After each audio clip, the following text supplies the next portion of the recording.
The miracle catch, now seen by millions. The camera set up in the baby's room, capturing it all. 35-year-old mom Tila Levy turns away for just a moment. 11-month-old Etan on the changing table. The baby begins to roll, every parent's fear, and then he tumbles over the edge. Out of nowhere, his older brother, 9-year-old Joseph, catches him.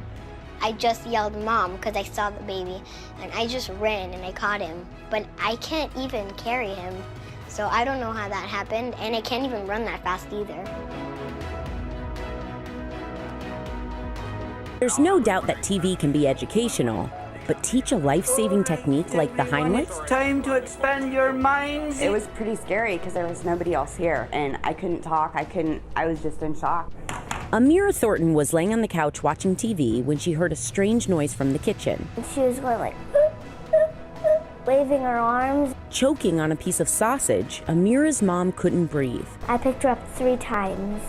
Her tiny arms wrapped around her mom's waist. Then finally, She spit the sausage out. Mom wasn't surprised by Amira's strength. Welcome to the gun show, baby.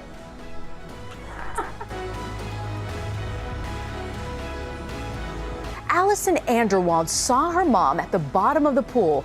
Tracy Anderwald had suffered a seizure. Her daughter pulled her to the shallow end of the pool, got her head out of the water, and then ran for help. Mother and daughter are doing just fine.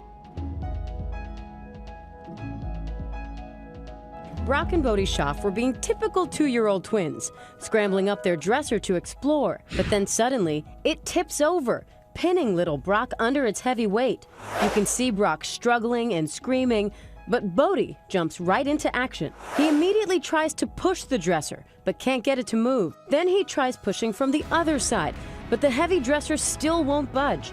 He surveys the situation and decides to give lifting a shot, but that doesn't work either. Finally, with a big lean, he tries to push one more time and somehow manages the strength to move that large dresser and free his brother. Check that out again. Many are now calling him a real-life mini super kid. Mom says as soon as she saw that video, she bolted the dresser to the wall to make sure it won't happen again. It happened so fast you can barely catch it. Line drive foul. But she did. Nice catch down there. Check it out again. The ball girl on the left and the catch. Just as that ball heads straight for a fan who was looking down. They said in the stands, likely on his phone, only looking up after the save. Online tonight, they're simply calling her Emily the Ball Girl, number 90, narrowly saving not only him, but that beer. Glass half full. And that ball was clocked at 108.7 miles per hour. Just listen to the crowd. The crowd is cheering. Catching it, handing it to the fan. So many reading her lips when she said to the fan, "I got you." 7th grader Jeremy Whitchick was sitting on the school bus when his moment came. Watch, he noticed the bus driver having trouble beginning to pass out. So Jeremy ran up to grab the wheel, pulling the bus safely to the side of the road, then pulling the keys out. He looked like he was having a seizure or choking because he was going making a weird noise. So I just went up, grabbed the wheel, turned it right, and then I just took the keys out of the ignition. He started CPR on the bus driver until an adult came aboard to take over. Jeremy is credited with saving his bus and the 15 kids on board. I am incredibly proud of Jeremy, very. I always have been, but I'm especially so today. Larissa Taylor was at her mother-in-law's house with Leah and baby Lexi last Thursday. I was going to wash my daughter's bottle, and I blacked out after that, and I woke up to my mom shaking me, waking me up. She did not know she was diabetic. She also had no idea her little girl knew how to use the phone. I never taught her how to use the phone, so I have no clue how she picked it up. I'm assuming just by watching us. Leah's grandmother, Bobby Gonzalez, was on the other end of the phone call. And it was Leah, and she said, "My mom fell down." And I said, "Well, let me talk to her." And I could hear that she put the phone close to Larissa, and I could hear, there's a lot of gurgling and noises. And I said, "Let me talk to your mom." She said she won't wake up. Gonzalez then called 911 and rushed to the home. In a matter of minutes, they said. Larissa got to the hospital just in time. I can't imagine losing her. So Leah really came through for us that day. She's been wearing a towel around the house, calling herself a superhero because mommy's told her about it. So definitely she's my little superhero. Diana Jensen knows she would move heaven and earth to help her daughter Olivia, but she never expected her 4-year-old would be the one saving her. Did you come over to our house? Because my mommy can't speak. The frightening ordeal began when Jensen collapsed from her couch to the living room floor. Olivia, amazingly calm and composed, called 911. The best description I can give is a 2x4 to the back of my head and my spine. Jensen, who has lupus, was suffering a severe seizure. Can you stand by mommy and tell me that if her stomach's going up and down, like she's breathing? Mommy, is your stomach going up and down? Yes. Is that mommy in the background? Yeah. Jensen, unable to speak, can only gesture. Mommy, what's wrong?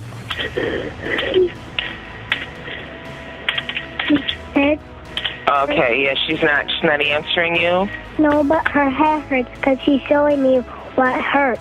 This is the only time dispatcher Jill Schmidt has met the person on the other end of the phone. Livia left an impression. To be able to talk to somebody as exceptional as Livia and how well she did, it reminds me of why I like to do the job. Livia kept her cool for a full 10 minutes. Tell mommy that help is on the way, okay? Help is on the way, Mommy. I did it. Okay, you did a very good job, Nivea. And that was ABC's John Muller reporting what a remarkable little girl. She knew her home address, too. Not many 4-year-olds know that. So calm, so intelligent. She just kept it together the whole time. Boy, that was great to see. I know, I did it. 2-year-old Brooke Sagan is alive today because of her quick-thinking brother Tristan. On Sunday morning, their mom suddenly noticed Brooke was gone, a parent's worst nightmare. She said, "Where's the baby?" And my mom went running outside and she saw her floating in the pool. Little Brooke was in this water only a couple of minutes, but that's all it takes. They pulled her out, put her here on the patio, and she wasn't breathing. But luckily, her 9-year-old brother knew CPR. How'd you know how to do it? Television. Television? Yeah. Specifically, the movie Black Hawk Down. So you learned this from the movie Black Hawk Down? They were like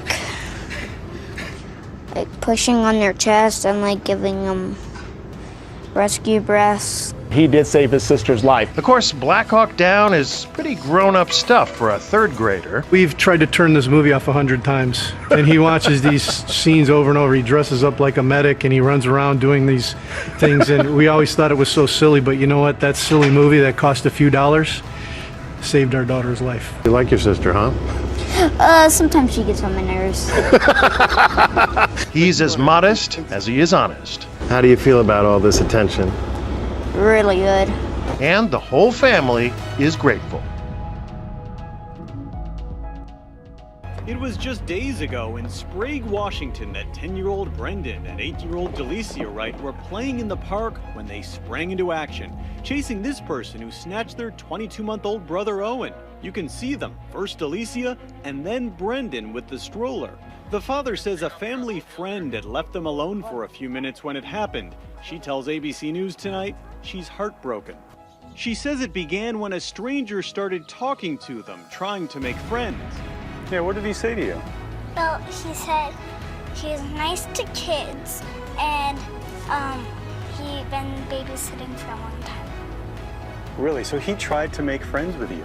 Yeah, but he lied to me. He did lie to you. The suspect dropped little Owen down the street after 2 teenagers joined in the chase when they saw the kids running after him. Late today, police announced they've made an arrest, a 15-year-old who lives nearby, charged with 2nd-degree kidnapping. But little Owen is home and doing fine thanks to his very brave brother and sister. Everyone hopes they'll have the courage to be a hero if the time comes, but no one really knows until the moment. And that includes kids, a rare and astonishing club made up of some of the most unlikely little lifesavers.